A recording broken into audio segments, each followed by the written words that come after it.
चलो मैं स्टार्ट करता हूँ, ठीक। तो हम लोगों ने कल डिस्कस किया था हमारे जो कंप्यूटर सिस्टम में जो होते हैं स्टोरेज क्लासेस, ठीक है। तो हमारा जो स्टोरेज क्लास होता है वो डिसाइड करता है एक्चुअली, मतलब जो स्टोरेज क्लास होता है उसमें हमारी तीन चीजें बेसिकली डिसाइड की जाती है ना, कि हम जो डाटा देने वाले हैं उस डाटा का स्कोप, मतलब वो एक्चुअली लिखा है where the value of the variable would be available. हम जब मतलब कोड लिखेंगे तो वो आखिरकार में होगा कहाँ पे, ठीक है। स्कोप में हमारा ये मतलब बताते हैं, ठीक। और तीसरा क्या होता है, डिफॉल्ट इनिशियल वैल्यू। अगर हम कोई वैल्यू उसको नहीं दे रहे हैं तो ऑटोमेटिकली कंप्यूटर द्वारा क्या वैल्यू जनरेट की होगी उस पर्टिकुलर वेरिएबल के लिए, ठीक। और तीसरा क्या होगा, लाइफ टाइम। वो मतलब लाइफ टाइम समझ लो ना, कि कितनी देर तक वो जीवित रहेगा। मतलब जो हम कोड लिखेंगे तो उस पूरे कोड में वो वेरिएबल चलेगा या फिर किसी पर्टिकुलर फंक्शन तक का ही चलेगा, ठीक है। तो हमारे पास जो हमारे स्टोरेज क्लासेस होते हैं बेसिकली तीन चीजों के ऊपर बेस्ड हैं। क्या क्या, स्कोप मतलब कहाँ पे वो डिफाइन की जाएंगी, और इनिशियल वैल्यू मतलब कंपाइलर द्वारा ऑटोमेटिकली कौन सी क्या वैल्यू असाइन की जाएगी उसको, और लाइफ टाइम मतलब कब तक का वो एग्जीक्यूट होगा, ठीक है। तो हमारे पास चार प्रकार की स्टोरेज क्लासेस होती हैं, जिसमें हमारे पास ऑटोमेटिक वेरिएबल क्लास थी, एक्सटर्नल वेरिएबल क्लास थी, स्टैटिक और रजिस्टर, ठीक है। तो नॉर्मली ये आपके पास ये स्टोरेज मतलब ग्रीन कलर का जो पिक्चर है दिख रहा होगा ना। यस हाँ, सर। तो थोड़ा जूम कर लेना उसे। मैं एक्चुअली जो स्टोरेज क्लासेस में बेसिकली इसी को देख के मैं बता दे रहा हूँ, समझा दे रहा हूँ, ठीक है। तो हमारा जो स्टोरेज क्लास हम बात करते हैं ऑटो की ना, तो ऑटो की जब ऑटो स्टोरेज क्लास की बात करते हैं तो हमारा जो ऑटो स्टोरेज क्लास होता है उसमें एक्चुअली जैसे कीवर्ड्स होते हैं ना जिसके थ्रू हम डिक्लेयर करते हैं, जैसे इंटीजर के लिए हम इंट यूज कर रहे हैं, फ्लोट के लिए फ्लोट यूज कर रहे हैं, प्रिंट के लिए प्रिंट यूज कर रहे हैं ना। तो ऐसे हम मतलब बताना होगा ना कि हम जो वेरिएबल डिक्लेयर करने वाले हैं कि मतलब डाटा टाइप क्या है उसका, तो वो बताना पड़ता है। तो उसके लिए क्या यूज होगा, हमारा ऑटो यूज होगा, ठीक है। तो आगे देखते हैं, जैसे कि यहाँ पे लिखा हुआ है, हमारा कोड देखते रहे ना। कोड हमारा जो मेन फंक्शन है, मेन फंक्शन के अंदर इंट लिखा है और ऑटो इंट, मतलब अगर हम ऑटो नहीं लिखते हैं तो ऑटोमेटिकली कंप्यूटर थ्रू वो समझ रहा है कि हम ऑटोमेटिक वेरिएबल क्लास के थ्रू से हम डिक्लेयर कर रहे हैं, ठीक है। तो इसमें क्या होता है, इसका स्कोप मतलब कहाँ पे डिक्लेयर करना होता है, ये बात करते हैं पहले ना। स्कोप स्कोप इसका वहीं तक होता है जिस फंक्शन में हमें यूज करना होता है ना, मतलब उसी में हम मेन फंक्शन में यूज करने वाले हैं तो उसे वहीं पे डिक्लेयर करेंगे। जैसे देखो कोड दिख रहा है ना कि हम मेन फंक्शन में यूज कर रहे हैं, तो हमने मेन में इसको डिक्लेयर कर रखा है, ठीक। तो हमारा और लिखते रहना कॉपी पेन पे, क्योंकि बेसिकली ये हमारे जो स्टोरेज क्लासेस है इन्हीं तीन चीजों पे निर्भर करती हैं। तो ये तीनों चीजें तुम नोट कर लेना चारों स्टोरेज क्लासेस पे, ठीक है। तो मैं एक बार दोबारा रिपीट कर रहा हूँ, तो कॉपी पेन पे नोट करते रहना, ठीक है। जो हमारा ऑटोमेटिक स्टोरेज क्लास होता है उसका स्कोप होता है विद इन द फंक्शन जिसमें उसको यूज करना होता है, ठीक है। जिस फंक्शन में हम ऑटोमेटिक स्टोरेज क्लास के यूज करने वाले होते हैं, वेरिएबल का यूज करने वाले होते हैं, हम उसी में उसका डिक्लेरेशन करते हैं, ठीक। फिर इनिशियल वैल्यू की बात होती है। तो अगर हम कोई वैल्यू नहीं असाइन कर रहे हैं उस वेरिएबल को तो ऑटोमेटिकली गार्बेज वैल्यू ले देता है। गार्बेज वैल्यू मतलब अब मान लो एक बार तुमने कोड एग्जीक्यूट किया तो उसकी वैल्यू कुछ भी ले लेगा। मतलब एक बार तुमने रन किया कोड, एक बार 5 देगा, दोबारा रन किया तो 15 दे देगा, तीसरी बार रन किया तो -16 दे देगा। मतलब गार्बेज वैल्यू मतलब कुछ भी हो सकता है, ठीक है। तो ऑटोमेटिक में हमारा दो चीजें हमने डिस्कस कर ली, क्या स्कोप कहाँ पे होगा, विद इन द फंक्शन जिसमें उसको यूज करना होगा, इनिशियल वैल्यू क्या होगी, गार्बेज वैल्यू होगी, ठीक। और लाइफ टाइम क्या होगा, विद इन द फंक्शन मतलब जिस फंक्शन में हम यूज करने वाले हैं उसी फंक्शन तक का उस वेरिएबल का जीवन काल होगा, उसी में अगर वो फंक्शन खत्म होता है तो उसकी मृत्यु हो जाएगी, सीधी सीधी बात है, ठीक है। तो हम बात करते हैं अगले स्टोरेज क्लास की। तो एक्सटर्नल और ग्लोबल ग्लोबल स्टोरेज क्लास की बात करते हैं ना। हाँ, क्या, हेलो। से जो और है ना। वॉइस क्लियर नहीं है, वॉइस क्लियर नहीं है, आप लिख सकते हैं, टाइप कर दीजिए। आप टाइप कर दीजिए, आपकी वॉइस नहीं आ रही है।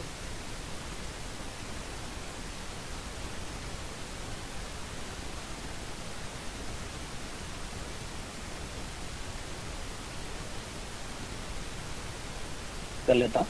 हमारा जो ग्लोबल स्टोरेज क्लास होता है एक्चुअली हम ग्लोबल स्टोरेज क्लास का यूज कब करते हैं, पहले मतलब नीड देखते हैं ना।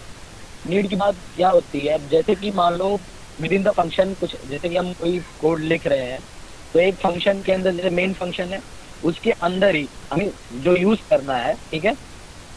तो हमने बताया था ऑटोमेटिक का था, उसी फंक्शन में उसका लाइफ टाइम खत्म हो जाता है। लेकिन मान लो एक प्रोग्राम बना रहे हो जिसमें तुम्हारे पास 4-5 फंक्शन है, ठीक, और एक ही वेरिएबल तुम्हें बार बार यूज करना है, मतलब एक ही वेरिएबल तुम्हें बार बार 4-5 फंक्शन में यूज करना है। अब एक काम करोगे, एक फंक्शन में डिक्लेयर करोगे, फिर दूसरे फंक्शन में डिक्लेयर करोगे, तो क्या हो जाएगा, ऑटोमेटिक की असाइन करोगे जब तुम्हारा लेंदी हो जाएगा, या फिर बात करोगे एक बार जो वेरिएबल डिक्लेयर हो गया वो दोबारा हम नहीं कर पाएंगे, तो इसलिए हम ग्लोबल का यूज करते हैं। ग्लोबल में क्या होता है, हम जो हमारा मेन फंक्शन होता है, मेन फंक्शन के पहले हम डिक्लेयर कर देते हैं, ठीक है। मेन फंक्शन के पहले हम जो डिक्लेयर कर देते हैं, जैसे कि यहाँ पे हमारे कोड में दिख रहा होगा, कोड दिख रहा है ना, प्री प्रोसेसर डायरेक्टरी के यस सर। नीचे, प्री प्रोसेसर डायरेक्टरी के नीचे लिखा है इंट नंबर, मतलब ये ग्लोबली डिक्लेयर हो गया। मतलब हम जितना बड़ा भी कोड लिखते हैं, कोड में हम कहीं भी नंबर वेरिएबल को यूज करते हैं तो वो विदाउट एरर यूज हो जाएगा। मतलब क्या बता दिया, उसे सबके लिए अवेलेबल कर दिया। जैसे होता है ना, मान लो कोई पर्सनालिटी, फेमस पर्सनालिटी है, उसे मिलने के लिए अपॉइंटमेंट लेना पड़ता है ना, उसके मिलने जा रहे हैं तो अपॉइंटमेंट लेना पड़ेगा बार बार। तो जितनी फंक्शन होगी, समझ लो फंक्शन क्या हो गया, उसके लिए हम अपॉइंटमेंट ले रहे हैं, बार बार लेनी पड़ेगी। लेकिन हम एक बार ग्लोबली मतलब ग्लोबली कर दिए, उससे कोई भी मिल सकता है। मतलब एक बार ऐसा हो गया कि अब उससे कोई भी मिल सकता है, कोई भी आके उससे मिल सकता है। तो एक कंडीशन होगी ग्लोबल वाली, मतलब एक बार डिक्लेयर कर दिया तुमने पहले, अब तुम जितना कोड है तुम्हारा, कहीं भी तुम नंबर को यूज करते हो, एक फंक्शन में, दो फंक्शन में, तो वो यूज हो जाएगा। जैसे कि हम देख लेते हैं, नंबर हमने ग्लोबली डिक्लेयर किया, फिर नीचे हमने मेन फंक्शन में नंबर इक्वल टू लिया, वो हमारा प्रिंट हुआ, है ना, दिखा ना, आई एम मेन फंक्शन में माई वैल्यू इज 10, ठीक है। फिर जो है हम फंक्शन 2 में गए, देखो फंक्शन हमारा चेंज हो गया ना, एक फंक्शन था हमारा मेन फंक्शन, अब दूसरा फंक्शन आ गया, कौन सा फंक्शन, हमारे पास फंक्शन 1 आ गया, या fun1, ठीक है। तो उसमें हमारा नंबर की वैल्यू कितनी हो गई, 20। लेकिन देखो हमने यहाँ पे उसका टाइप नहीं बताया कि नंबर किस टाइप का, क्योंकि हमने ग्लोबली डिक्लेयर कर दिया।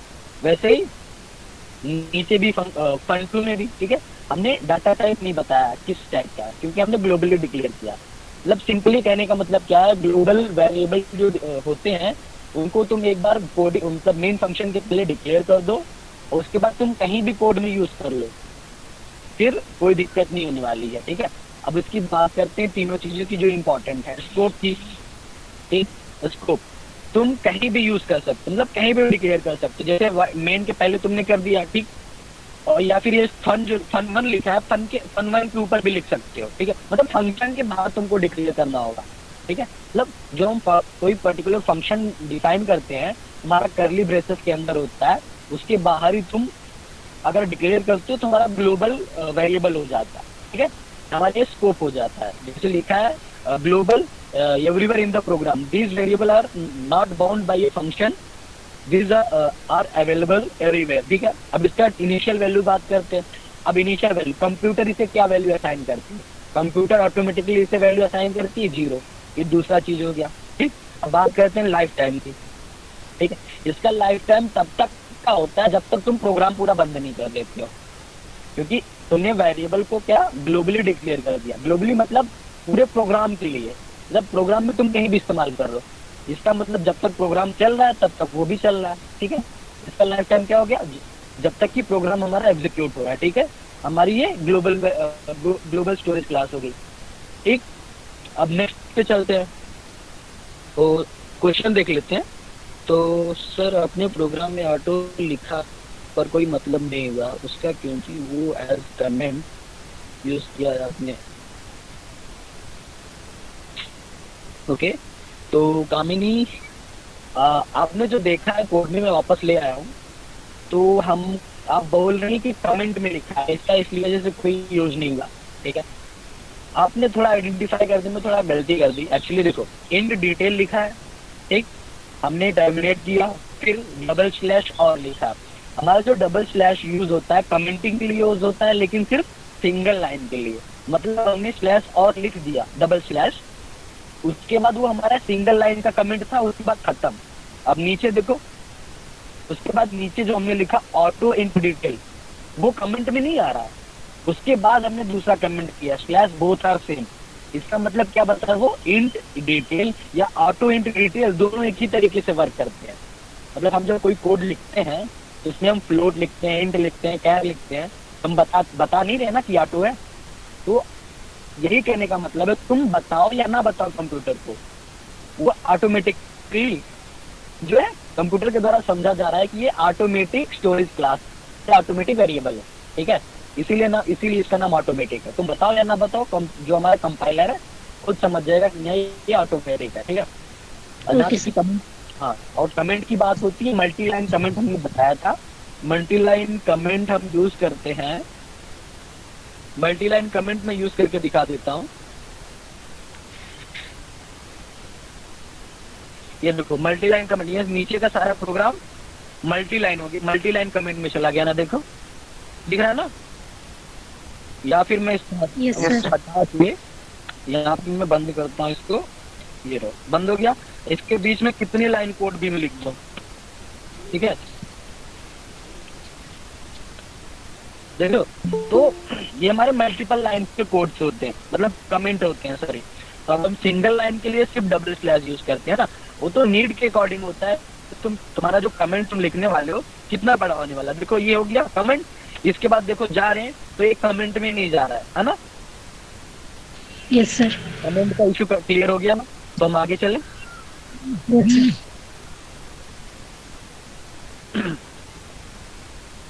तो ग्लोबल भी हो गया, तो सब नोट डाउन करते चल रहे हो ना ये सब जो बता रहा हूँ, क्योंकि हमारे एग्जाम में भी ये पूछे जाते हैं क्वेश्चन, स्टोरेज क्लास, और यही 3 चीज हमें लिखनी होती है इसमें। ठीक है, तो हम बात करते हैं अब। चलो, ये तो वही चीजें मैंने जैसे बताई थी, आपने इसे ग्लोबली। हाँ, ग्लोबल वेरिएबल की डिफॉल्ट वैल्यू 0 होती है, थोड़ा एक बार फिर से एक्सप्लेन कर दीजिए। तो मैंने बताया था ग्लोबल वेरिएबल जो होता है वो कंपाइलर क्योंकि वैल्यू असाइन कर रहा है ना उसे, तो कंपाइलर ऑटोमेटिकली उसे 0 वैल्यू दे देता है। अगर आप कोई वैल्यू नहीं दे रहे हैं उसे, तो क्या वैल्यू लेता है ऑटोमेटिकली, वो 0 वैल्यू ले लेता है। ठीक है, ओके सर। और क्या पूछा इसमें, extend keyword use for variable compiler, तो ये ग्लोबल वेरिएबल एक्सटेंड, ठीक है, इसका कोई इंपॉर्टेंट अभी नहीं, इसको बाद में डिस्कस करते हैं। बात करते हैं स्टैटिक स्टोरेज क्लास की। ठीक है, तो स्टैटिक स्टोरेज क्लास होती है, तो इसको देखो क्या कहता है, local to the block in which is variable defined, same automatic की तरह। मतलब जिस फंक्शन में तुम डिफाइन करते हो, है ना, उसी फंक्शन तक का वो रहता है। ठीक है, और इसकी भी जो डिफॉल्ट इनिशियल वैल्यू होती है वो 0 होती है। और जो है इसका एग्जीक्यूशन, मतलब ये लाइफ टाइम कितना होता है, ये ऑल ओवर प्रोग्राम, जब तक प्रोग्राम तुम बंद नहीं करते हो तब तक इसका लाइफ टाइम चलता रहता है। मतलब सेम एज ऑटोमेटिक, मतलब जिस फंक्शन में यूज करना उसमें डिफाइन किया जाएगा। ठीक है, ऑटोमेटिक की डिफॉल्ट इनिशियल वैल्यू क्या होगी, गार्बेज वैल्यू होगी, इसकी 0 होगी। लेकिन मतलब 2 चीजें बदल रही हैं। उसका लाइफ टाइम क्या होता है, विद इन द फंक्शन जिसमें डिफाइन किया गया। स्टैटिक क्या होता है, जब तक कि हमारा प्रोग्राम टर्मिनेट ना कर दिया जाए, मतलब जब तक प्रोग्राम हमारा एग्जीक्यूट हो रहा है, रन हो रहा है, तब तक कि वो हमारा वेरिएबल डिक्लेयर, मतलब वो असाइंड रहेगा। ठीक है, तो हमारा स्टैटिक स्टोरेज क्लास में वो हो गया। सर ये लोकल वेरिएबल को स्टैटिक वेरिएबल कहते हैं क्या? हाँ, कह सकते हैं, क्योंकि देखो जो हमारा किसी फंक्शन हम यूज करना चाह रहे हैं उसको, तो उस फंक्शन के लिए वो लोकल होगा ना। अब जैसे कि आप किसी पर्टिकुलर सिटी को बिलोंग कर रही होंगी, तो उस सिटी के लिए आप लोकल है ना। yes, उस पर्टिकुलर सिटी के लिए आप लोकल है, लेकिन कहीं से कहीं बाहर चले जाएंगे तो आप लोकल नहीं रह जाएंगे। वही चीज है, मतलब जिस फंक्शन में यूज किया जा रहा है उसी फंक्शन में यूज हो रहा है, मतलब जिस फंक्शन में डिक्लेयर किया है बस विद इन द फंक्शन वो यूज हो रहा है, तो वो लोकल लिए हिसाब से उस फंक्शन के लिए। ठीक है, क्योंकि उसका जन्म कहाँ पे हुआ, उसी फंक्शन में हुआ है, यूज कहाँ पे हो रहा है, उसी फंक्शन में हो रहा है, लेकिन उसका डिफॉल्ट इनिशियल वैल्यू क्या है, 0 है। और लाइफ टाइम कितना है, लाइफ टाइम जब तक हमारा प्रोग्राम टर्मिनेट ना कर दिया जाए। ठीक है, तो अब बात रजिस्टर की बात करते हैं ना। तो रजिस्टर स्टोरेज क्लास, अब रजिस्टर स्टोरेज क्लास होता है ये local to the function which is declared, ठीक है। तो ये भी उसी पर्टिकुलर क्या नाम है फंक्शन में डिक्लेयर किया जाता है जिसमें यूज करना होता है ना, लेकिन इसकी वैल्यू क्या होती है, गार्बेज वैल्यू होती है, कंप्यूटर द्वारा असाइन, ठीक है। एक्चुअली इसका कुछ मतलब ये स्टोरेज क्लासेस हैं, इनके ऊपर बेस्ड हम ज्यादा कुछ काम नहीं करते हैं। कभी जैसे हम ग्लोबल का यूज कर लेते हैं और ऑटोमेटिक का तो हम हर जगह यूज करते हैं, ठीक है। और तो बाकी ठीक है, तो मेनली हमारे लिए क्या हो गई, ग्लोबल और ऑटोमेटिक हो गई। अभी हम रजिस्टर की बात कर रहे हैं तो इसके हम तीनों चीजों को देख लेते हैं कि हमारा स्कोप क्या है, लाइफ टाइम क्या है और डिफॉल्ट इनिशियल वैल्यू क्या है, ठीक है। तो हमारे रजिस्टर स्टोरेज क्लास मतलब वेरिएबल का स्कोप का है, मतलब विद इन द फंक्शन जिसमें हम उसको यूज करना चाह रहे हैं, ठीक है। उसमें वो लोकल है उस फंक्शन के लिए, जैसे आपने बोला था लोकल है और उसी फंक्शन में यूज होगा, लेकिन इसकी डिफॉल्ट इनिशियल वैल्यू क्या होगी, गार्बेज वैल्यू होगी, सेम एज उसका क्या नाम है, ऑटोमेटिक स्टोरेज क्लास की तरह। मतलब इसका कोई भी गार्बेज वैल्यू आएगा बाय बाय प्रोग्राम, इसको एग्जीक्यूट अभी नहीं कर रहे हैं, इसको धीरे धीरे आगे चलते हुए करेंगे, डिस्कस करेंगे, तो एक्चुअली इंपॉर्टेंट भी नहीं है ना।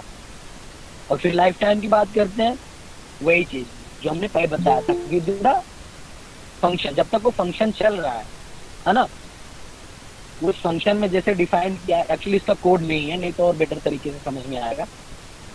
तो फिर से डिसाइड सॉरी सर ये रजिस्टर और स्टैटिक में थोड़ा कंफ्यूजन हो गया।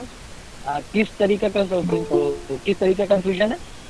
सर देखिए दोनों लोकल है अपने फंक्शन में जिसमें वो डिक्लेयर हो रहे हैं, तो क्या दोनों सेम है क्या? देखो कुछ सिर्फ डिफरेंस? हाँ। स्कोप में सिर्फ सेम है ना, कि स्कोप सिर्फ लोकल है जिसमें फंक्शन में हाँ, डिफाइन होता है, लेकिन अब बाकी दोनों चीजों में जाओ, उसका डिफॉल्ट उसका क्या इनिशियल। डिफॉल्ट इनिशियल वैल्यू क्या थी, 0 थी, तो इसका यस। क्या है, गार्बेज वैल्यू है, इसका चेंज हो रहा है, कुछ भी हो सकता है, ठीक। और उसके बाद बात करते हैं लाइफ टाइम की। स्टैटिक का लाइफ टाइम क्या होता है, जब तक कि प्रोग्राम एंड नहीं होता, लेकिन रजिस्टर क्या क्या है, जब तक कि वो फंक्शन नहीं एंड होता।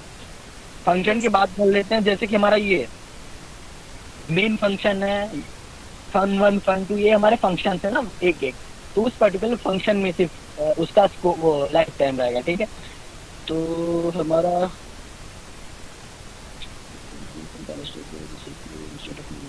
तो बस इसका मतलब बस इसका एक क्या होता है यूज, स्पेसिफिक यूज होता है। एक्चुअली हम जो बाकी सारे वेरिएबल्स होते हैं जब उसको हम स्टोर कराते हैं तो क्या करता है कंपाइलर, उसे मेमोरी, जो हमारा कंप्यूटर का मेमोरी होता है उसको अलॉट करता है ना।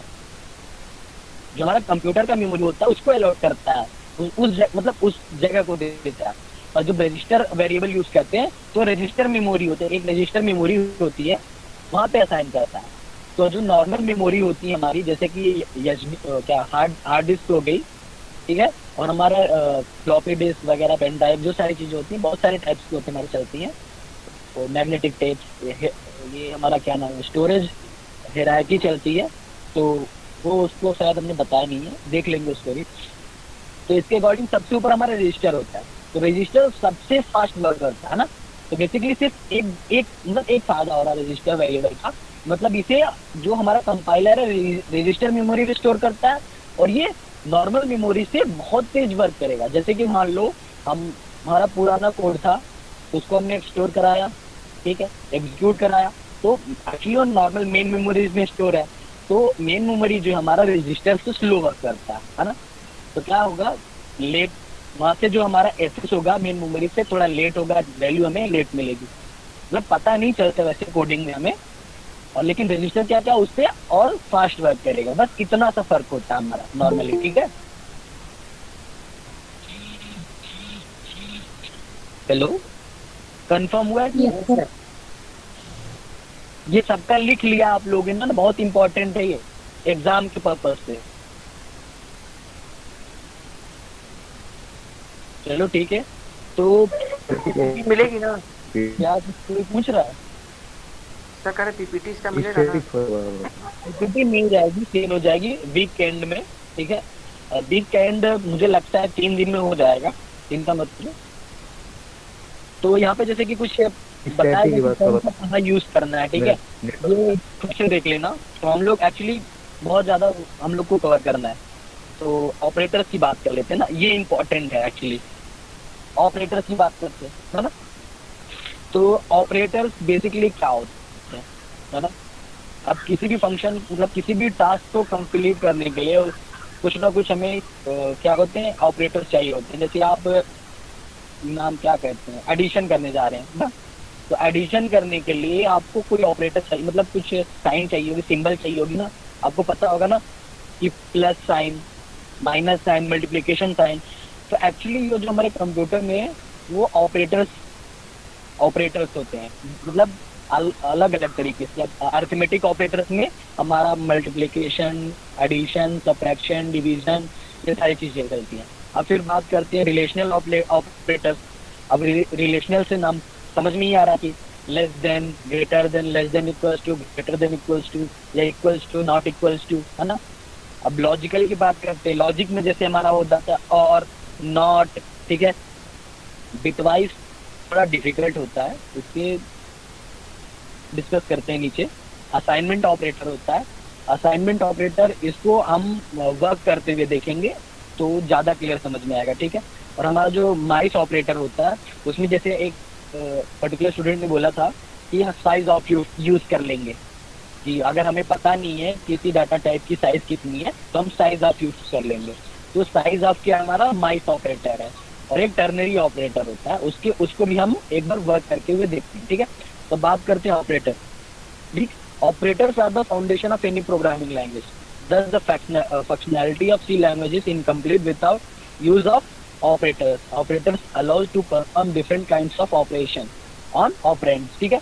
अब operands क्या होते हैं नॉर्मली, कि हम जो कुछ भी डाटा देते हैं, जैसे कि 1 2 3 4 5 जो कुछ भी दे रहे हैं, वो हमारे ऑपरेंड्स होते हैं ना। उस ऑपरेंड्स के साथ हमें काम करने के लिए कुछ ऑपरेटर्स चाहिए होते हैं। जैसे लिखा है ना, बिना ऑपरेटर्स के हम काम नहीं कर पाएंगे ना। अब जैसे कि मान लो हमारे पास ऑपरेंड्स आ गए, मतलब नंबर्स आ गए 4 5 6 7, ठीक है। अब तुम्हारे पास ऑपरेटर्स मतलब साइन है ही नहीं, प्लस माइनस, डिवीजन का, फिर मल्टीप्लिकेशन का, तुम परफॉर्म कर पाओगे अपना टास्क? नहीं कर पाओगे ना। तो बेसिकली इसी वजह से हम कहते हैं हमारा जो ऑपरेटर्स होता है फाउंडेशन होता है हमारे प्रोग्रामिंग लैंग्वेजेस का, क्योंकि उसके बिना हम अपना कोई भी टास्क परफॉर्म नहीं करा पाएंगे। क्योंकि असाइन करना होगा तो उसके लिए हम असाइनमेंट ऑपरेटर यूज करेंगे। फिर मान लो कोई अर्थमेटिकल पर्पस के लिए यूज करना है, मल्टीप्लिकेशन, डिवीजन, तो उसके लिए हमें अर्थमेटिकल ऑपरेटर यूज करना होगा, ठीक है। तो समझ गए ना बेसिकली क्या होता है ये। Yes sir. हाँ, तो अब डिस्कस करते हुए चलते हैं बारी बारी एक एक ऑपरेटर को, ठीक। अरिथमेटिक ऑपरेटर, है ना, दिख रहा है ना। अरिथमेटिक ऑपरेटर में सबसे पहला हमारा होता है प्लस, इसका काम बताने की जरूरत नहीं है। माइनस, ये भी नहीं बताने की जरूरत है। मल्टीप्लिकेशन, डिवीजन, ठीक है। और मॉड्यूलस, डिवीजन और मॉड्यूलस का थोड़ा कंफ्यूजन हो सकता है, तो मैं एक बार समझाता हूँ। डिवीजन में एक्चुअली क्या होता है, जैसे कि आप 5 में 2 से डिवाइड कर रहे हैं, मतलब 5 में 2 से डिवाइड कर रहे हैं, कितनी आएगी वैल्यू? सर डिवीजन में कोशेंट देंगे ना। अरे मतलब मैं समझाने का प्रयास कर रहा हूँ ना। 5 में 2 से आप डिवाइड कर रहे हैं तो कितना आएगा वैल्यू? 2.5, ठीक है। इफ आप फ्लोट वैल्यू लिए हैं तो 2.5 आएगी। अगर आप इंट वैल्यू लिए हैं तो सिर्फ हमारा 2 आएगा, ठीक है। 2 आएगा। तो डिवीजन का मतलब क्या हो रहा है, मतलब पूरा वो उसके मतलब जितना क्या नाम है, जितना डिवीजन पॉसिबल उतना वो कंप्लीट करेगा, उसके बाद वो वैल्यू हमको देगा, ठीक है। लेकिन जो हमारा मॉड्यूलस ऑपरेटर होता है वो एक्चुअली क्या करता है, डिवीजन तो करता है लेकिन रिमाइंडर देता है। अब जैसे 5 में हम 2 से डिवाइड करते हैं, 2 2 4, रिमाइंडर कितना, 1 आया। तो मॉड्यूलस का काम, हाँ मॉड्यूलस का काम करेगा, वो रिमाइंडर हमें देगा। हमारे पास रिमाइंडर 1 आएगा। तो बस बेसिकली बस इतना सा डिफरेंस है। जो डिवीजन साइन स्लैश साइन है वो डिवीजन के लिए यूज होगा, और मॉड्यूलस साइन क्या होगा, रिमाइंडर के लिए यूज होगा, ठीक है। समझ गए? Yes sir. हाँ सर वो मेन आंसर और रिमाइंडर दोनों दिखाएगा ना? नहीं, सिर्फ रिमाइंडर। जो मॉड्यूलस होता है, मॉड्यूलस साइन, जैसे कि मेरा माउस कहाँ गया, जिंदा है, हाँ माउस दिख रहा है ना, यस सर। ये सिर्फ हमारा Yes, क्या sir. दिखाएगा, मॉड्यूलस। मॉड्यूलस सिर्फ हमारा रिमाइंडर दिखाएगा। हम एग्जीक्यूट कर लेते हैं, हमारे पास तो कंपाइलर है ही।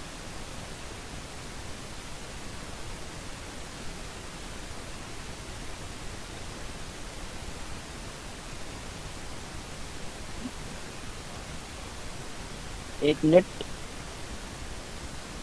सर हाँ जो डिवीजन वाला साइन था जिसमें आप कह रहे थे कि कोसेंट देता है, उसमें जब मैंने पाइथन में पढ़ा था तो जब एक स्लैश रहता था तो वो फ्लोट वैल्यू देता था। मतलब अगर इंटीजर है तो इंटीजर भी देगा, फ्लोट है तो फ्लोट भी देगी। और लेकिन पाइथन डबल, अरे सुन लो, पाइथन में फ्लोर डिवीजन करके आता है, उसके लिए हम डबल स्लैश यूज करते हैं, ठीक है। हाँ हाँ तो वो कॉन्सेप्ट अलग है, अभी हम सी कंपाइलर पे वर्क कर रहे हैं, ठीक है। तो पाइथन हम भी पढ़े हैं, ठीक है। तो थोड़ा बहुत जानकारी, ऐसा नहीं हमें ज्यादा नहीं पता है, तो थोड़ा सा पता है। तो फ्लोर डिवीजन का कॉन्सेप्ट हम डिस्कस कर लेंगे अभी, क्योंकि वो एक्चुअली दूसरे लैंग्वेज का है, तो उसके ऊपर हम बात ना करते हुए पर्टिकुलर इसी पे देख लेते हैं, ठीक है। तो आप जो है, आपका नाम क्या है? सर ईशिता। ठीक है, आप जो है कांटेक्ट कर लीजिएगा किसी सीनियर्स को। मैम का नंबर किसी मैं ग्रुप में डाल दूंगा, आप उनसे कांटेक्ट कर लीजिएगा, वो आपको क्लियर कर देंगे फ्लोर डिवीजन और डिवीजन का डिफरेंस, ठीक है। ठीक है, तो अभी हम यहाँ पे देख रहे थे हमारा जो है स्लैश, और एक्चुअली एक मिनट होल्ड करना, मुझे माइक म्यूट करना पड़ेगा।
कोई एरर तो नहीं है कोड में?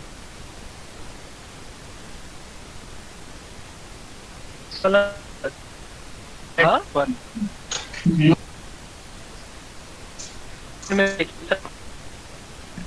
तो एग्जीक्यूट हुआ, हम वैल्यू दे देते हैं, जैसे मान लो 13 दिया, ठीक, 13 और दे दिया 2, तो हमारे पास वैल्यू है 6, क्योंकि हमने इंटीजर वैल्यू ली थी ना, जैसे कि मैंने बताया था। अब इसको हम फ्लोट करके देख लेते हैं ना।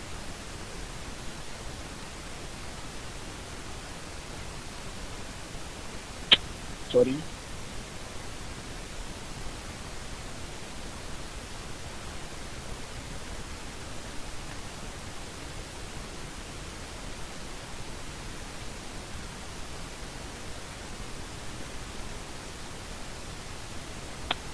देखा वैल्यू, समझ में आया ना कि हमारा जो स्लैश है वो डिवीजन पर्पज यूज हो रहा है, ठीक है। इंटीजर यूज करते हैं तो हमारा इंटीजर वैल्यू देगा, अगर फ्लोट यूज कर रहे हैं तो डेसिमल तक की वैल्यू दे देगा, ठीक। और सर अगर डबल तो अगर सर डबल यूज करते हैं, डबल कुछ होता है सर? सर वो डबल हमको हाँ, लगता है डबल सी में नहीं है ना, यहाँ पे इंटर फ्लोट डबल लगाना पड़ता है। नहीं, डबल है, जैसे कि मैंने बताया था ना, साइज के ऊपर डिपेंड करता है। तो जैसे फ्लोट का साइज कितना, 4 बाइट, अब 4 बाइट से ज्यादा की साइज का होता है अगर हमारे पास कोई डाटा, तो उसके लिए हम डबल यूज करते हैं। डबल का साइज होता है हमारे पास 8 बाइट, ठीक है। यस सर, होता है, यूज होता है। यस सर, यूज सर होता है। उसमें भी इंटर फ्लोट लगाना पड़ेगा वैल्यू लेने के लिए। नहीं, हम फ्लोट डबल डायरेक्टली लिख सकते हैं। फ्लोट की जगह पे डबल यूज कर रहे हैं। इसका आइडेंटिफायर क्या होता है, किसी को ये पता है? Format specifier, sorry, format specifier इसका डबल का, चलो ठीक है, देखता हूँ। इफ होता है, इफ एलएफ वर्क कर जाए तो अच्छी बात है। अब बताओ, छोटा सा ही लेके काम कर रहे हैं, क्या फर्क पड़ रहा है? कोई मतलब इफेक्ट नहीं सर पड़ेगा 22/7 हाँ 22/7 करना। हाँ, ये भी ठीक है। पाई की वैल्यू निकाल रहे हो, बहुत सही, तेज हो रहे हो। ये रहा। सर ठीक ये है, हाँ बताओ। मॉड्यूलर का देख लेते हैं, रुको। आवाज क्लियर नहीं, वॉइस क्लियर नहीं आ रही है, कम कर सकते हो, टाइप कर सकते हो, ठीक है। मैं कहाँ चला गया? तो हम मॉड्यूलस की बात कर लेते हैं एक बार। सब कुछ डिस्कस करना है ना, तो करते रहते हैं। आपका भी देख लेंगे, अभी बहुत पीछे चल रहे हैं हम लोग। आप लोग का एग्जाम तो होने वाला नहीं, हम लोग का एग्जाम है कब है सर आपका एग्जाम? 12 से 15। तो जैन में? कॉलेज में जाएंगे आप लोग? तो क्लासेस करेंगे 12 से 15। मॉडुलस का यूज किया, तुम 5/2 मतलब मॉडुलस, तुम्हारी वैल्यू कितनी आई? 1। समझ रहे हो ना? फिर मान लो हम इसको डिवाइड करते हैं 3 से, तो 3 से हम 5 को डिवाइड करेंगे तो हमारे पास मॉडुलस मतलब रिमाइंडर कितना आता है? 2। 2 आएगा भैया, वही तो बोलते वैल्यूज 2। ठीक है, तो समझ गए ना डिवीजन का और मॉडुलस का क्या डिफरेंस है? यस। Yes sir. सॉरी, ये भी कुछ इंक्रीमेंट ऑपरेटर होते हैं, इंक्रीमेंट एंड डिक्रीमेंट। इसको हमने आगे अच्छे से एक्सप्लेन किया, इसको आगे डिस्कस कर लेते हैं। ठीक है, इसमें 2 प्रकार के होते हैं, पोस्ट और प्री। ठीक है, इसको हम आगे डिस्कस करते हैं। रिलेशनल ऑपरेटर है ना। अब रिलेशनल ऑपरेटर की बात करते हैं, रिलेशन चेक करता है ना एक दूसरे का।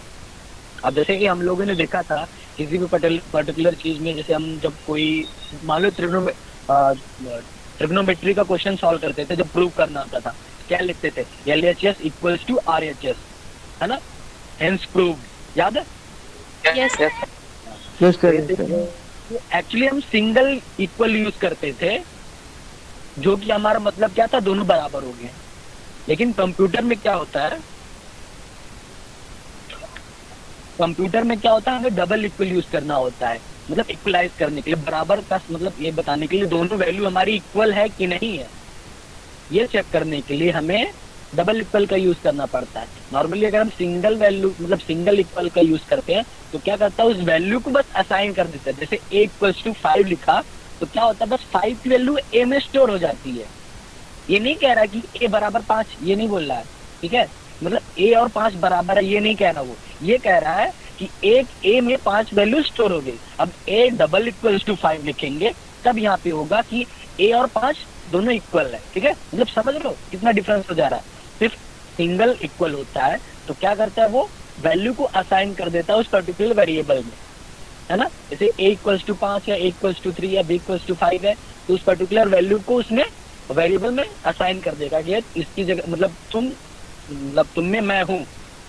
ठीक है, और जब डबल इक्वल यूज करते हैं तब उस जगह पे चेक करता है कि एक्चुअली में ये दोनों वैल्यू सेम है या नहीं है। जैसे लिखा है ना, a equals to b is not true, किसी कंडीशन में होगा, मुझे नहीं मालूम, तो सॉरी, तो चेक करते हैं। हाँ, फिर नॉट इक्वल्स टू, है ना। अब कोई पर्टिकुलर चीज अगर नहीं इक्वल है तो वो बतानी होगी, है ना, कि इक्वल नहीं है, तो वहां पे हम नॉट इक्वल्स टू यूज करते हैं, सेकंड वाला वो, है ना, नॉट इक्वल्स टू। अब जैसे 5 नॉट इक्वल्स टू 3, है ना, समझ रहे हो, 5 नॉट इक्वल्स टू 3। जैसे मान लो कोई कंडीशन, हम मतलब कोई प्रोग्राम बना रहे हैं, वहां पे हमको लिखना हो गया कि कोई पर्टिकुलर वैल्यू 3 के इक्वल नहीं है, तो हमें ये प्रिंट करना होगा। ठीक, तो वहां पे हम लगाएंगे ना कि नॉट इक्वल्स टू, सारी चीजें हम कोडिंग के थ्रू बताना चाहेंगे। रिस्पॉन्स नहीं आ रहा आप लोगों का? Yes sir. Yes sir. Yes sir. Yes sir, coding के थ्रू बता दीजिए। कोडिंग के थ्रू चेक करते हैं।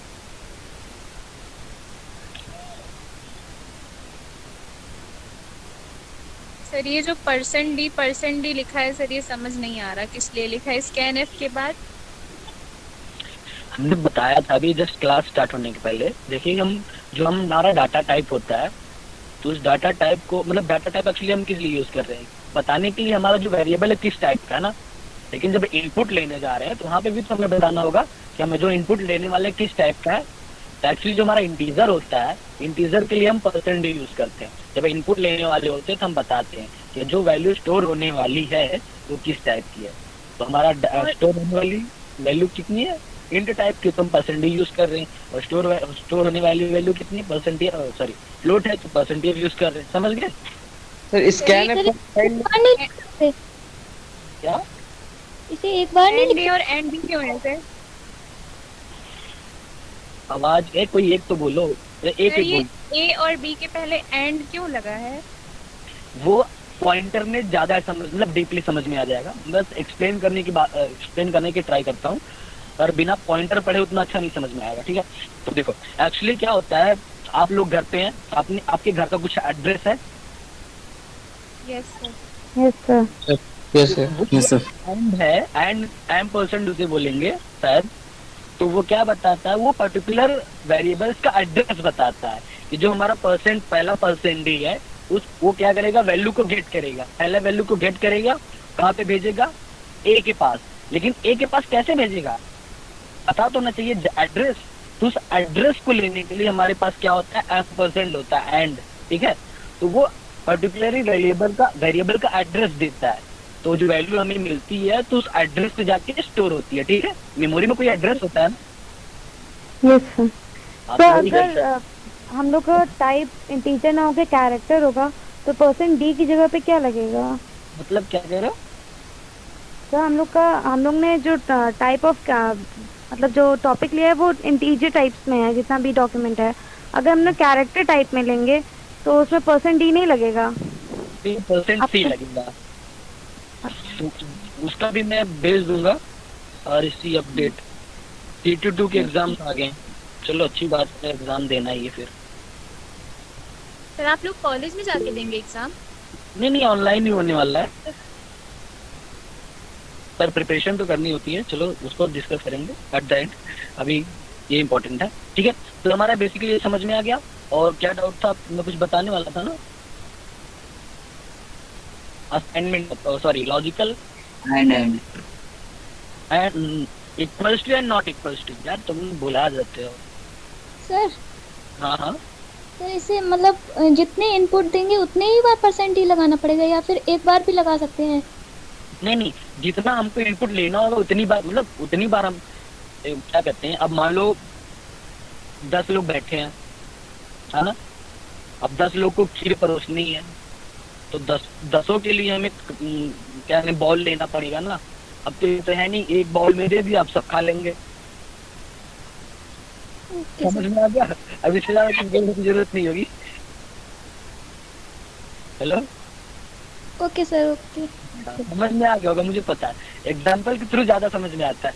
अगर आपने 10 वेरिएबल लिया है तो आपको 10 के लिए जगह देनी पड़ेगी। सर तो इसका कोई छोटा तरीका नहीं है, मतलब %d लिखना पड़ेगा 10 बार? लिखना तो पड़ेगा ही। आप क्या, जैसे कि आप एक ही लाइन में अगर क्या नाम है, सबको इंटर कर रहे हैं तो फिर लिखना पड़ेगा। आप क्या कर रहे हैं, सिर्फ अलग अलग लाइन कर ले रहे हैं इसको। तो मतलब अलग लाइन कर रहा हूँ, अलग अलग इनपुट लेना चाह रहे हैं, तो हम यहाँ पे इसको अलग अलग कर सकते हैं। हाँ यस सर, लूप यूज कर सकते हैं। लूप नहीं, लूप का इस्तेमाल बाद में करेंगे, अभी छोड़ो। नॉर्मली मैं बता रहा हूँ क्या करेंगे, अलग अलग कर लेते हैं। देखो अलग अलग हो गया ना, पहले ए ले लिया, फिर बी ले लिया, हो गया ना। सिंपल, दोनों अलग अलग कर लिया, ठीक है। बाकी लूप का इस्तेमाल हम करेंगे, नहीं सर, करेंगे जब हमारे पास, मतलब लूप का इस्तेमाल तब हम करते हैं जब हमारे पास एरे होती है, बहुत बड़ी लिस्ट होती है, 10-15 वैल्यू लेना है और एक ही साथ में स्टोर कराना होता है। वो थोड़ा आगे पढ़ेंगे, स्लोली। आप लोग के क्वेश्चन बहुत अच्छे हैं, वो एडवांस में चले जा रहे हैं, पर बेसिकली हम डिस्कस करते हैं। हाँ बोलो। सर ये ए एंड बी के आगे जो कोलन लगा है, इसका कोई रीजन? क्या? ये ए और बी के आगे जो कोलन लगे हैं, इसका कोई रीजन है? कॉलन कहाँ लगा है? वहाँ पर sir enter the value of A के आगे बंद कर रहे हैं सर वो। वो तो ना भी लगाए तब भी चलेगा ना सर? हाँ, तुम्हारी मर्जी है ना। एक्चुअली क्या होता है, प्रिंट फंक्शन जो है, प्रिंट फंक्शन में इन्वर्टेड कॉमा के अंदर जो कुछ भी लिखते हो एज यूजुअल वैसे प्रिंट कर देगा प्रिंट फंक्शन। एक बार हम ट्राई करते हैं। सर वो स्ट्रिंग है ना, कुछ भी लिख सकते हैं। हाँ वही, मतलब भैया मेरा काम क्यों नहीं कर रहा है। इक्वल इक्वल कुछ भी लिख सकते हैं सर। प्रिंटफ में हम कुछ भी लिख सकते हैं अपने, ठीक है। देखो प्रिंटफ था, मैंने एग्जीक्यूट कराया, नॉर्मली प्रिंट हो गया। दिख रहा है कि नहीं दिख रहा है? दिखा? Yes sir, yes sir. अब मैं यहाँ पे कुछ और लिख दूं, मतलब सिंपली कहना चाह रहे हैं कि इन्वर्टेड कॉमा के अंदर हम कुछ भी लिख दो।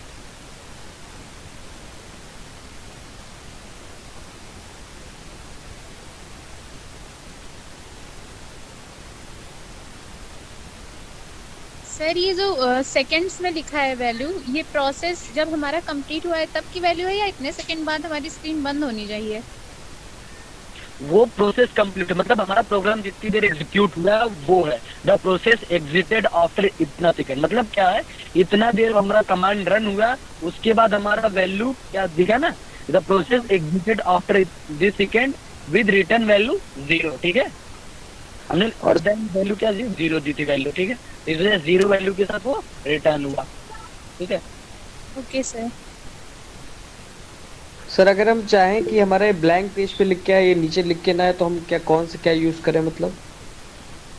एक्चुअली एक कंपाइलर का है, इसका हम कुछ नहीं कर सकते। अब देव C++ होता है, उसके नीचे कुछ नहीं लिख के आता है, देव कह रहा हूँ सॉरी, टर्बो C++, तो उसमें एग्जीक्यूट करा सकते हो, तो उसमें रन टाइम वगैरह कुछ नहीं देता है।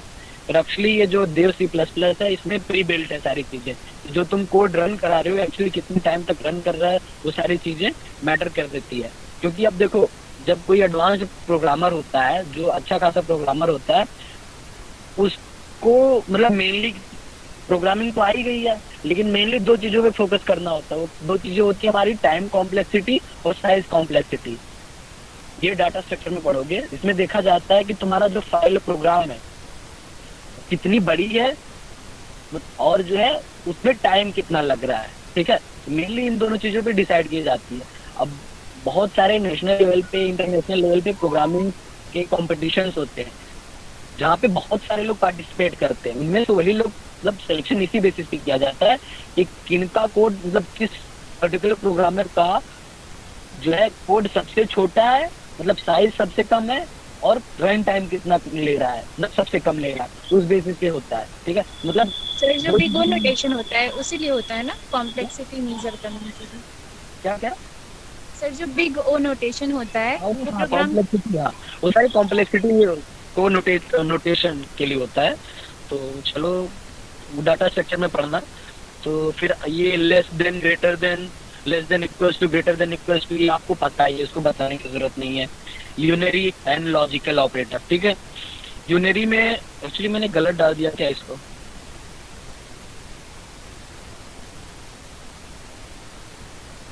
कंफर्म नहीं है, लोग यूनरी में ही होंगे। तो pre increment and post increment तो मैंने बताया था ना। तो इसको एक बार हम रन करके देखते हैं ना, जो हमारे यूनरी ऑपरेटर्स में दिख रहे हो, क्या आप इंक्रीमेंट एंड डिक्रीमेंट 2 ऑपरेटर्स दिख रहे हैं ना, प्लस प्लस और माइनस माइनस, है ना, दिख रहे हैं? Yes sir, yes sir. तो देना चाहिए यार। Yes sir, yes sir. तो हम इसको एग्जीक्यूट कराते हैं, ज्यादा बेटर समझ में आएगा, ठीक।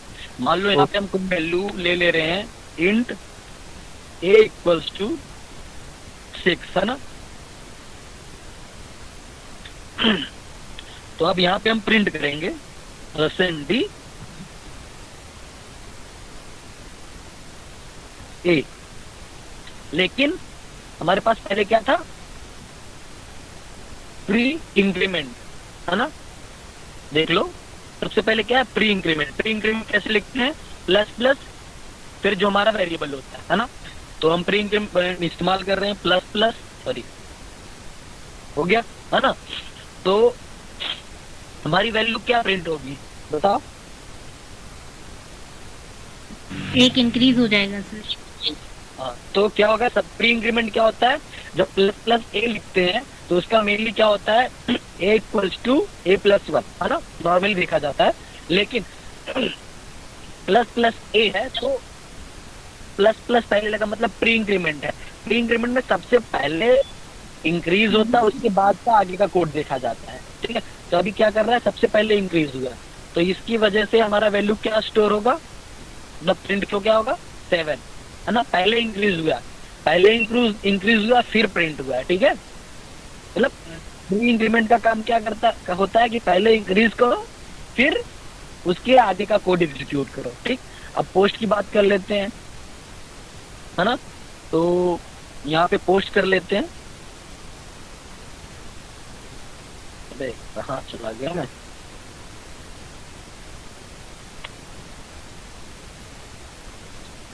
ये साथ से टाइप करना बहुत गंदा काम है।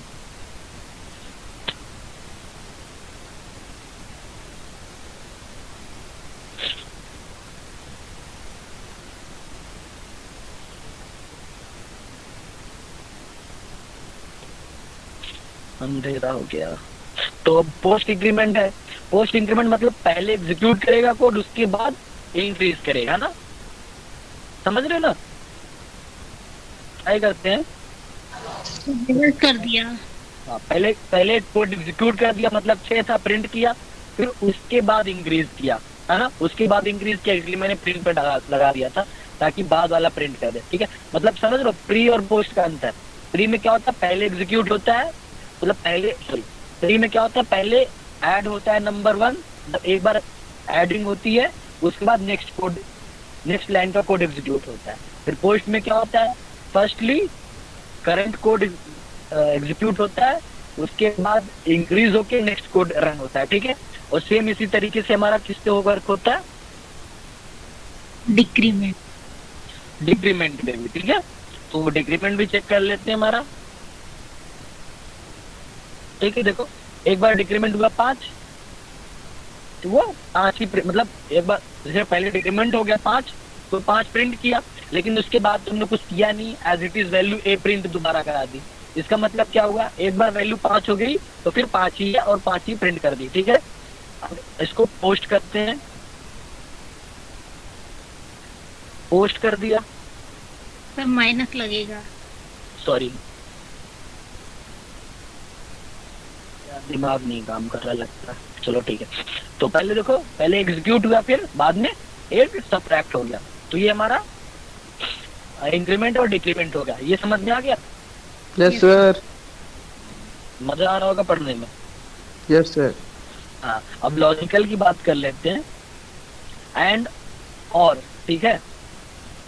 तो एंड और का यूज करोगे बेसिकली जब तुम कोई कोड यूज कर रहे होगे, मतलब तुम्हारा कोई बड़ा सा कोड लॉजिकल मतलब रीजनिंग टाइप की होगी, या फिर कहने का मतलब या ए हो या ए हो। जैसे कि हम लोगों ने देखा होगा कि मैक्सिमम बच्चों ने इफ एल्स के थ्रू हमारा जो है मतलब 3 नंबर्स में ग्रेटर कौन है इसका कोड बनाया होगा।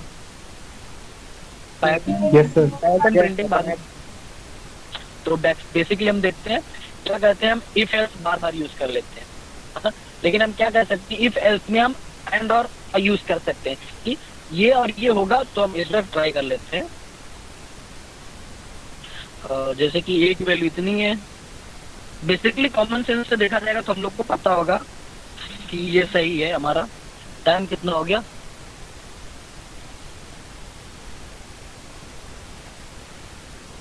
सर 6 बजने में 7 मिनट रह गए हैं। एक्चुअली मेरा लैपटॉप तो मुझे देख ही नहीं रहा है, 1 मिनट होल्ड करो।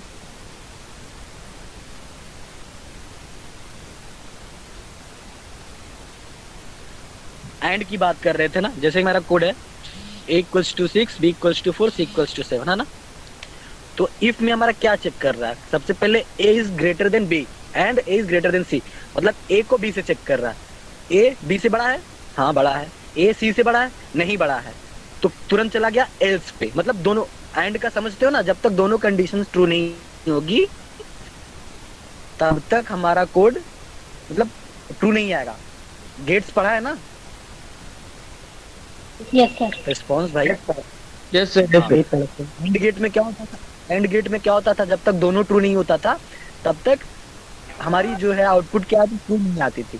सेम यहीं पे, जब तक हमारा दोनों कंडीशन ट्रू नहीं होगा तब तक हमें वैल्यू तो ट्रू मिलने वाली नहीं, ठीक है। और का सेम होता है, अगर कोई एक भी सही होता है तुम्हारा प्रिंट हो जाएगा। अभी यहाँ पे चेक करते हैं ना, तुम्हारा यहाँ पे ए नहीं, ए बड़ा नहीं है, तुम्हारा इफ खत्म, एल्स पे गया, एल्स में आया, तो एल्स में फिर वापस इफ में गया, तो इफ में चेक कर रहा है बी ग्रेटर देन सी, ए भी फॉल्स है क्योंकि सी बड़ा है ना। फिर क्या क्या है, एल्स में गया, एल्स में जाके प्रिंट क्या करेगा, सी प्रिंट करेगा, जो कि हमारा क्या है 7 है ना, ठीक है। और का देख लेते हैं, यहाँ पे और अगर लगाते हैं तो हमारा एक कंडीशन तो ट्रू हो जाएगी ना, क्योंकि ए इज ग्रेटर देन बी, तो हमारा प्रिंट क्या हो जाएगा, ए प्रिंट हो जाएगा, है ना। क्योंकि मैं दिखा देता हूँ, हमारा यहाँ पे क्या प्रिंट हो जाएगा, 6 प्रिंट हो जाएगा, दिख रहा है ना, दिख रहा है सर। तो समझ गए ना ये कोड, मतलब कोड नेम एंड और आर्ट का और का समझ गए ना। Yes sir. बैकग्राउंड में बहुत नॉइस आ रही है ना। No sir. चलो तब ठीक है। एक्चुअली गाँव का तो बगल में लोमड़ियाँ चिल्ला रही, तो यहाँ पे असाइनमेंट की बात कर लेते हैं, है ना, ठीक। तो असाइनमेंट ऑपरेटर जैसे मैंने पहले बता दिया, सिंगल इक्वल्स टू का यूज क्या होता है, किसी भी पर्टिकुलर वैल्यू को असाइन करना। जैसे लिखा C equals to A plus B, इसका मतलब क्या है, सी में ए प्लस मतलब ए और बी को ऐड करके जो वैल्यू आएगी सी में असाइन कर दो, सी की जगह पे, मतलब सी को दे दो रखने के लिए। तो ये असाइन मतलब क्या कर रहा है, उसको दे रहा है, मतलब उसकी जगह पे वो स्टोर करा दे रहा है। मतलब सिंगल इक्वल्स टू का क्या होता है, वो पर्टिकुलर जो कुछ भी वैल्यू दी जाती है इक्वल्स में दी जाती है, उस पर्टिकुलर वैल्यू को अपने एड्रेस पे स्टोर करा लेता है। नॉर्मली ये काम होता है सिंगल इक्वल्स टू का। और डबल इक्वल्स टू का मैंने बता दिया था कि मतलब चेक करता है कि दोनों वैल्यू इक्वल है कि नहीं इक्वल है, ठीक है। और फिर ये बात है सॉरी हाँ, प्लस इक्वल्स टू, तो प्लस इक्वल्स टू मैंने यहाँ पे देखो एक्सप्लेन कर रखा है ना। For example x plus equals to 1 है ना, तो क्या हो जाएगा x equals to x plus 1। और अगर x प्लस इक्वल्स टू 5 है तो x equals to x plus 5 हो जाएगा। और सेम सारी चीजों के लिए होगा। तो मैं x मतलब ये प्लस इक्वल्स टू का कोड एग्जीक्यूट करता हूँ। सब लोग सुन रहे हो ना? Yes sir. Yes sir. Active listening होनी चाहिए यार, नहीं तो हम अकेले बोलते चले जाए और तुम लोग सुनो ही नहीं। यस सर, सुन रहे हैं सर। ठीक, अब क्या यूज करना था हमको, प्लस इक्वल्स टू ना। तो एक तीसरा मतलब दूसरा ले लेते हैं वेरिएबल जिसमें हम वैल्यू स्टोर कराएंगे। मान लो ले लेते हैं कुछ भी,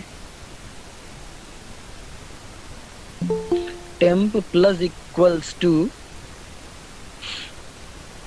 यार वैल्यू क्या जरूरत थी ना, कोई जरूरत नहीं थी, कोई नहीं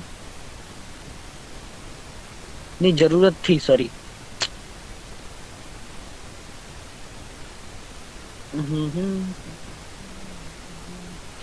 टेम की वैल्यू हमने 2 ले ली और यहाँ पे हम कुछ वैल्यू 1 रख देते हैं, ठीक।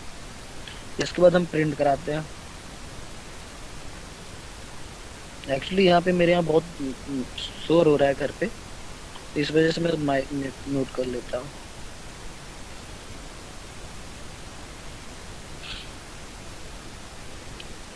कोई एरर तो नहीं? तुम्हारी वैल्यू कितनी आ गई? 3 आ गई। तो बेसिकली वर्क कैसे करा, कहाँ गया यार? इतने सारे मैंने टर्मिनल खोल रखे हैं।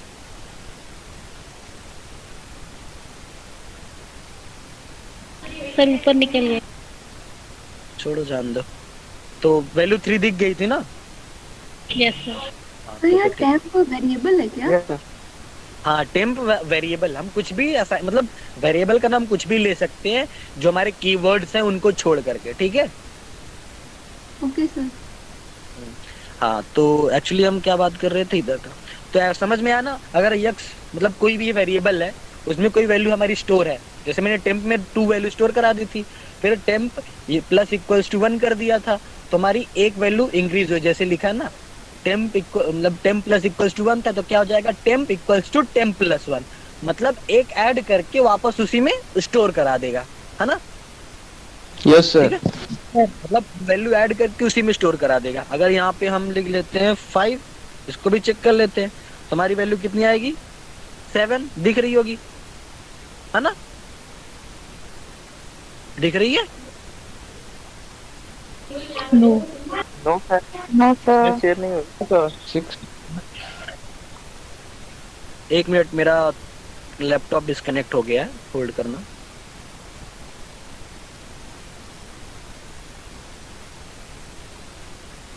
चले ना? Yes sir. Yes sir. Yes अब सर। देखो मैंने फाइल कर दिया, तो इसको एग्जीक्यूट करूंगा तो हमारा वही है temp equals to temp plus 5, तो हमारा वैल्यू कितनी हो जाएगी? 7। तो सेम बाकी सारी चीजों के लिए, जैसे अगर हम माइनस कर लेते हैं, है ना, तो माइनस कर लेते हैं, पहले 1 ट्राई करते हैं ना। माइनस किया तो वैल्यू कितनी आनी चाहिए?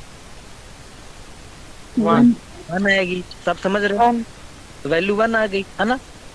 कोई वैल्यू हम चेंज कर दे रहे हैं, तो हमारी वैल्यू यहाँ पे कितनी आएगी? 3 ठीक है, तो समझ रहे हो?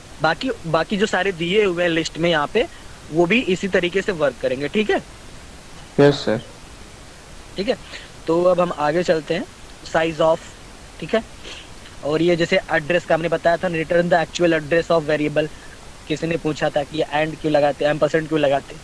और साइज ऑफ का पता ही है, किसी भी पर्टिकुलर जो हमारा डाटा टाइप होता है, तो उसका साइज बता देगा कि इस समय उसकी साइज कितनी है। ठीक है, और एंड का वेरिएबल का जो एड्रेस बताता है। और पॉइंटर वेरिएबल है, हम पॉइंटर का यूज करते हैं एड्रेस के लिए, एक्चुअली पॉइंट करने के लिए कि ये हमारा पर्टिकुलर एड्रेस है। तो पॉइंटर के ऊपर एक ब्रीफ सेशन चलेगा, तो पॉइंटर के ऊपर हम वहाँ पे अच्छे से डिस्कस करते हैं। ठीक है, तो पॉइंटर का भी छोड़ देते हैं। फिर कंडीशनल, ये जो हमारा टर्नरी ऑपरेटर इसे कहते हैं, जो लास्ट वाला है, जो दिख रहा है ना, क्वेश्चन मार्क सिंबल और कॉलन है, ये हमारा टर्नरी ऑपरेटर है। ठीक है, टर्नरी ऑपरेटर को हम यूज कर सकते हैं। अब जैसे कि मान लो हमारे पास 2 कंडीशन है, तो टर्नरी ऑपरेटर का यूज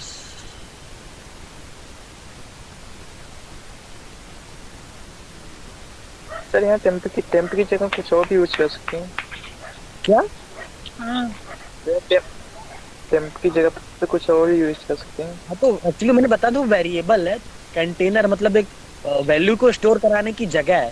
तो तुम कहीं पे भी रख सकते हो ना, कोई दिक्कत नहीं है। मतलब हमारी मर्जी, तुम ए में रखो, बी में रखो, डी में रखो, एफ में रखो, कहीं पे भी रख लो। ठीक है, सर इसमें हमने -5 जो है वो हाँ। -2 के आगे क्यों लिखा है, 5 के साथ क्यों नहीं? मतलब इक्वल -5 होना चाहिए ना, वो माइनस फिर इक्वल 5 है। हाँ, तो यही तो मैं समझाने के रहा हूँ। ये ऑपरेटर्स है हमारे, असाइनमेंट ऑपरेटर्स है। इसमें प्लस इक्वल्स टू फिर माइनस इक्वल्स टू होता है, मतलब इसी तरह से असाइन किए जाते हैं। इसका मतलब जैसे प्लस इक्वल्स टू था, तो मैं अभी एक स्क्रीन शोर कर रहा हूँ, 1 मिनट।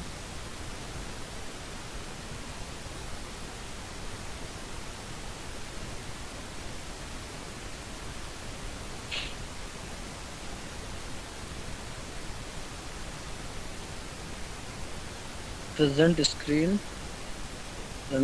क्या बात कर रहे थे अभी, भूल गया मैं। टर्नरी ऑपरेटर नहीं, आपने पूछा था असाइनमेंट ऑपरेटर का पहले क्यों नहीं लगाते हैं। तो जैसे मैं प्रेजेंटेशन दिखा दे रहा हूँ, तो मेनली क्या था हमारा, ये देखो, है ना, कि plus equals to, minus equals to, multiplication equals to. Actually ये वर्क कैसे करता है, तो मैं ये दिखा रहा था। यक्स प्लस इक्वल्स टू 1 है, तो हमारा क्या हो जाएगा, जो वैल्यू है यक्स प्लस इक्वल्स टू 1 था, तो एक्चुअली क्या होता है, वो x equals to x plus 1 हो जाता है ना। मतलब क्या है, यक्स प्लस इक्वल्स टू 1 लिखा है, तो क्या करेगा, यक्स में ही स्टोर कराएगी वैल्यू, क्या यक्स में 1 जोड़ के वापस यक्स में वो स्टोर करा देगा। अब जैसे यक्स प्लस इक्वल्स टू 5 कर दिया, तो क्या करेगा, यक्स में 5 जोड़ेगा, फिर वापस यक्स में ही स्टोर करा देगा। और माइनस का था, सेम उसी तरह के वर्क करेगा। यक्स माइनस इक्वल्स टू 1 था, तो यक्स में पहले 1 घटाएगा, फिर वापस यक्स में स्टोर कर देगा। समझ रहे हो? मतलब उसी वेरिएबल के साथ वर्क करेगा और वापस उसी में स्टोर करा देगा। ठीक है, यस सर। तो टर्नरी ऑपरेटर का कर रहे थे, तो टर्नरी ऑपरेटर एक्चुअली जैसे इफ एल्स हम यूज कर रहे थे ना, उसकी जगह हम यूज कर सकते हैं, बहुत आसान है। a equals to 5, b equals to 8 sorry, है ना। तो हम टर्नरी यूज करते हैं। तो टर्नरी में हमारा क्या होता है, मैं भूल गया लगता है, सॉरी।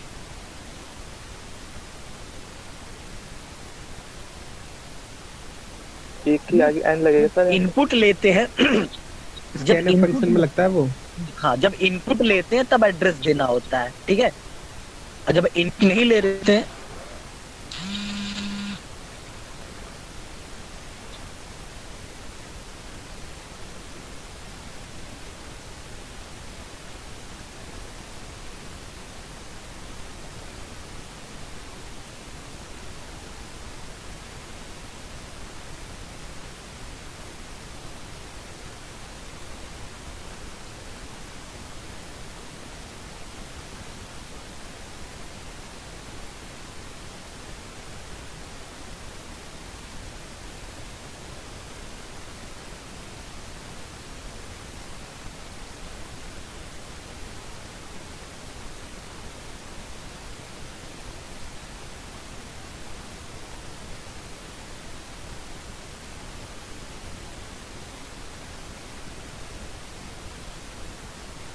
सर की आवाज किसी को आ रही है?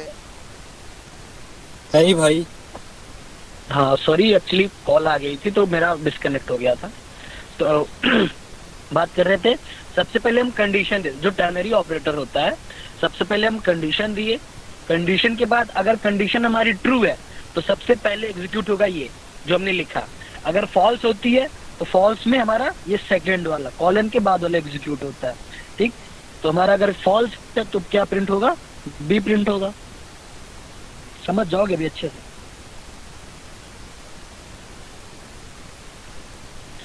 तो एग्जीक्यूट करते हैं, let me check out. Value क्या प्रिंट होनी चाहिए, बी। बी का 8 तो प्रिंट होगा कि नहीं। नॉर्मली सोचो हम कितना बड़ा लिखते थे, इफ दिस एल्स दिस, है ना। तो नॉर्मली एक लाइन में हो गया हमारा कोड। टर्नरी ऑपरेटर बस बेसिकली इसीलिए यूज होता है कि मतलब पहले कंडीशन, अगर कंडीशन हमारा सही है तो ट्रू पे ये वर्क करो, अगर फॉल्स है तो ये वर्क करो, ठीक है। सर 3 वेरिएबल रहेंगे तभी हो जाएगा। हाँ, तो 3 वेरिएबल के लिए और तुमको खतरनाक कोडिंग करनी पड़ेगी एक्चुअली इसमें। समझ लो, अगर मैं 3 वेरिएबल का इसमें बनाऊं तो शायद समझ में ना आए तुम लोगों को, क्योंकि वो समझाने के लिए थोड़ा डीपली जाना पड़ेगा। पर ट्राई करूं क्या, लेकिन टाइम है कि नहीं, टाइम तो नहीं है, कल ट्राई करते हैं, ठीक है। सर वो क्या सर उसने पूछा था एंड ए क्यों नहीं लगा, तो आपने कहा था इनपुट में नहीं है। हाँ, तो इनपुट नहीं लिया ना, तो इसलिए नहीं लगाया एंड। सर इनपुट में a इक्वल्स टू 5 और b इक्वल्स टू 8 तो है ना सर। वो पहले से डिक्लेयर्ड है, देखो डिक्लेयर्ड है। हाँ, पहले से डिक्लेयर्ड है ना। जब यूजर के थ्रू इनपुट लेते हैं तब हमें एड्रेस देना होता है। अब अगर सर हम उसको फिक्स्ड कर देते हैं तो हमें एंड लगाने की जरूरत नहीं है। एक्चुअली पहले से फिक्स है ना, हमने डिक्लेयर कर दिया। डिफिनेशन, डिक्लेरेशन और फिर क्या होता है फंक्शन कॉलिंग जब करेंगे वहां पे हम 3 चीजें सीखते हैं। पहला क्या होता है, डिक्लेरेशन, डिक्लेयर करते हैं उस फंक्शन को कि ये फंक्शन है हमारा, फिर उस फंक्शन को कॉल करते हैं, फिर उस फंक्शन को डिफाइन करते हैं, है ना। लेकिन यहाँ पे हमारा डिक्लेयर तो किया, इंट ए डिक्लेयर किया और साथ में डिफाइन भी कर दिया कि ए की वैल्यू कितनी है, 5 है, ठीक। और यहाँ पे प्रिंट हमने कॉल कर लिया। मतलब मैं फंक्शन के तरीके से समझाने का प्रयास कर रहा हूँ। फंक्शन अलग वर्क करता है, ये वेरिएबल है, ठीक है। तो जब हम इनपुट ले रहे होते हैं उस समय हम एड्रेस देते हैं कि हमारा पर्टिकुलर वेरिएबल का एड्रेस ये है और जो हम वैल्यू दे रहे हैं ये उस पर्टिकुलर एड्रेस पे जाके स्टोर होनी है, ठीक है। ये समझ में आ गया। इसके बाद क्या है, ऑपरेटर्स का प्रेसिडेंस और एसोसिएबिलिटी। यार इंग्लिश वो देख लो, format specifier. Using this concept, the compiler can understand that what type of data is in a variable during taking input using the scanf function or after print and using printf function, ठीक है। यहाँ पे देख रहे हो yes sir. तो सब वही बता रहा हूँ ना कि जब तुम इनपुट ले रहे हो तो बताना पड़ेगा ना तुम्हारा इनपुट किस टाइप का है। तो सर आप voice sir problem sir. Voice break हो रही है। बहुत ज्यादा ब्रेक हो रही है।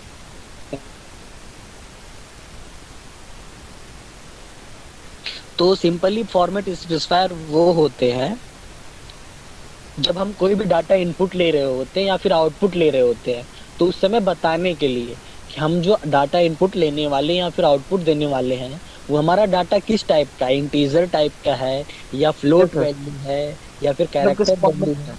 ठीक है, तो बस उस चीज के लिए यूज होता है हमारा फॉर्मेट स्पेसिफायर। ठीक है, ये सर फॉर्मेट बताता है मतलब किस टाइप का हम करने जा किस रहे हैं। टाइप का है वो। ठीक है यस सर। सर सबके लिए अपना अलग अलग होता होगा क्या?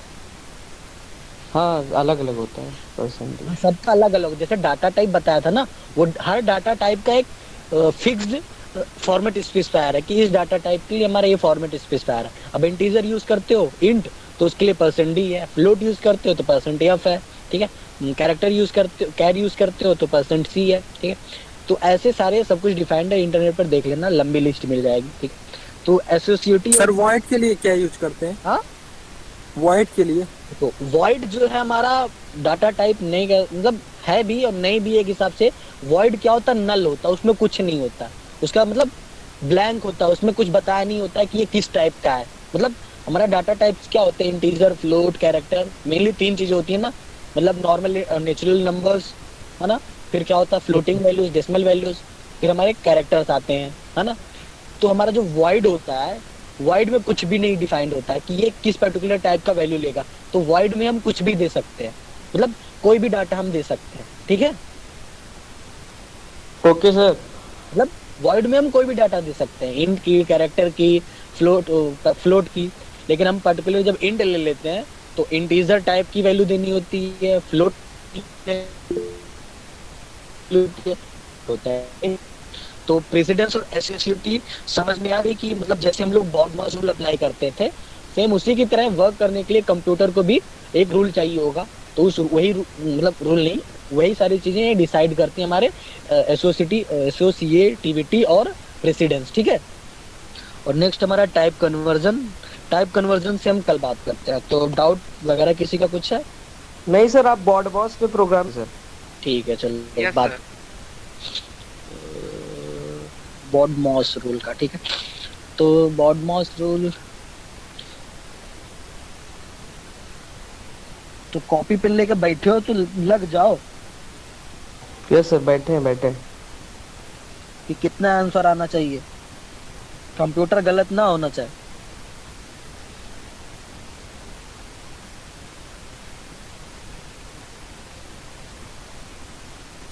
ठीक, अब वैल्यू ले लेते हैं हम, जब वैल्यू में स्टोर कराएंगे ना, तो सबसे पहले हम क्या करते हैं, a plus d divided by c multiplicated, sorry divided करना है, डिवाइडेड गलत हो गया sir, slash multiplied by d और कुछ कर दें माइनस, अच्छा तो प्रिंट कराते हैं।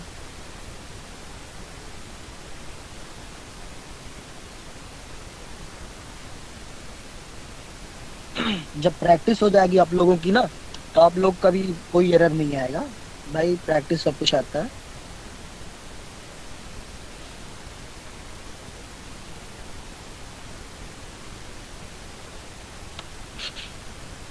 ठीक है, तो अब कैलकुलेट की किसी ने वैल्यू?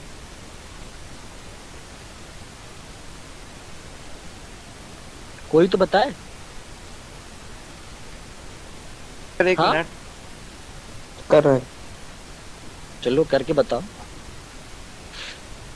एक काम करता हूँ, कैलकुलेटर का यूज करते, कैलकुलेटर बॉडमास रूल पे ही चलता है ना। -4/3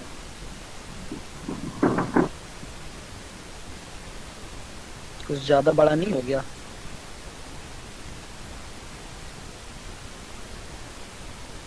बैकग्राउंड वॉइस तो नहीं आ रही है? No sir. No sir. नहीं, एक्चुअली बगल में बच्चे चिल्ला रहे थे तो मैंने कहा।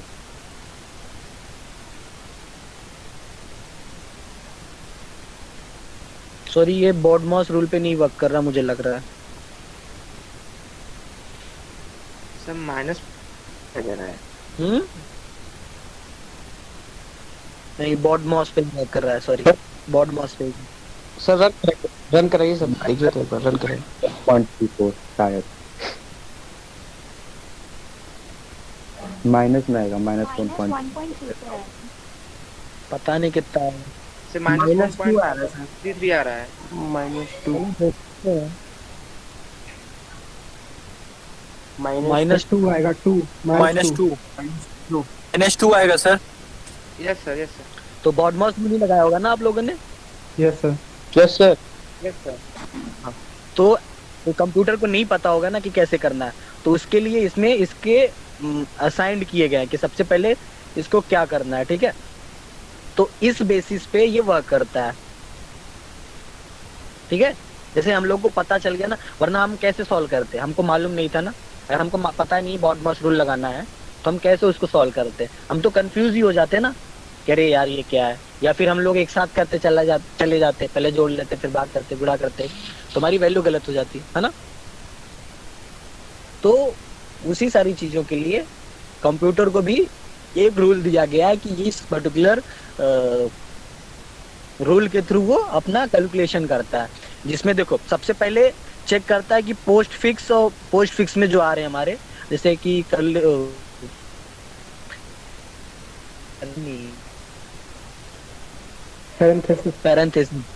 पैरेंथेसिस है, स्क्वायर ब्रैकेट है, ठीक? और क्या है? हाइफन है, ग्रेटर देन, और फिर इंक्रीमेंट एंड डिक्रीमेंट ऑपरेटर है।